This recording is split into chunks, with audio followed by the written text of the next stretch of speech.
నమస్కారం అండి. నమస్కారం అమ్మా. కాకినాడలో జ్ఞానేశ్వరి అనే చిన్న పాప మిస్సింగ్ కేసు అనేది ఇప్పుడు చాలా వైరల్ అవుతుంది. పిల్లల్ని ఎలా కనిపెట్టుకుంటూ ఉంటే మంచిది అంటారు?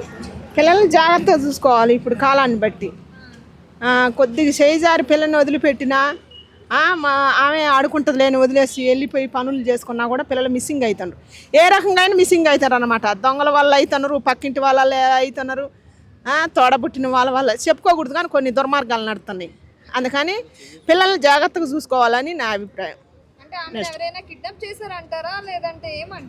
అసలు ఆమె కిడ్నాప్ చేసింది అర్థం కావట్లేదు, ఆమె తప్పిపోయింది అర్థం కావట్లేదు. ఆమెతో పాటు పోయిన కుక్క వచ్చింది కానీ పాప రాలేదు.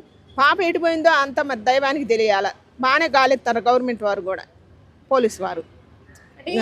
ఒక పిచ్చాయనకి మతిస్థిమితం లేనాయన ఒకసారి కనిపించింది ఆ అమ్మాయి అని చెప్పి స్టార్టింగ్. అది అసలు ఎంతవరకు నిజం? పాప అసలు బ్రతికుందా లేదా, ఎవరైనా కిడ్నాప్ చేసినరా?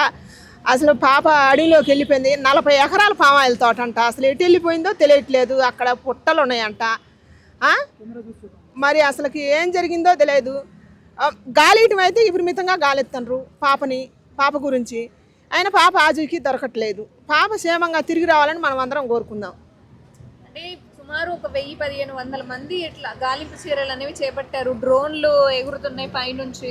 మరి ఏమన్నా జంతువులు ఏమన్నా ఉండుంటాయా? పుల్లులు కానీ ఉండొచ్చు కూడా, ఉండొచ్చు కూడా చెప్పలేము. పాప ఇప్పుడు 4 రోజులు అయింది కదా, 4 రోజులు 5 రోజులు అయింది.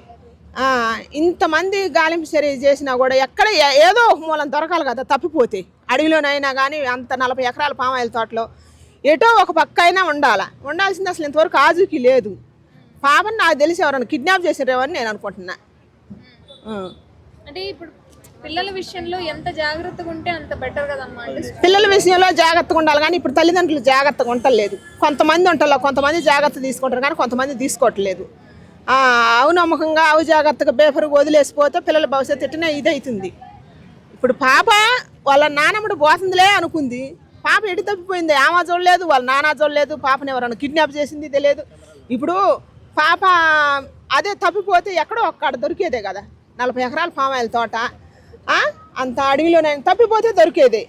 మరి ఏమన్నా ప్రాణాలు పోయినా కూడా ఆజుకి దొరికేది. ఏది అర్థం కావట్లేదు. కిడ్నాప్ చేసినట్టే అనుకోవాలి దీన్ని. ఇప్పుడు చాలా మంది పిల్లలకి కేర్ టేకర్లను నిర్మిస్తున్నారమ్మా. వాళ్ళు మరి చూసుకుంటున్నారా చూసుకోవట్లేదా? పైసలు అయితే ఇస్తారు కానీ ఎంతవరకైనా తల్లిదండ్రుల ప్రేమ అనేది వేరు కదా. ఇప్పుడు బలిసిన వాళ్ళు కేర్ టేకర్లను పెడతారు, బలవన వాళ్ళు ఏం పెడతారు?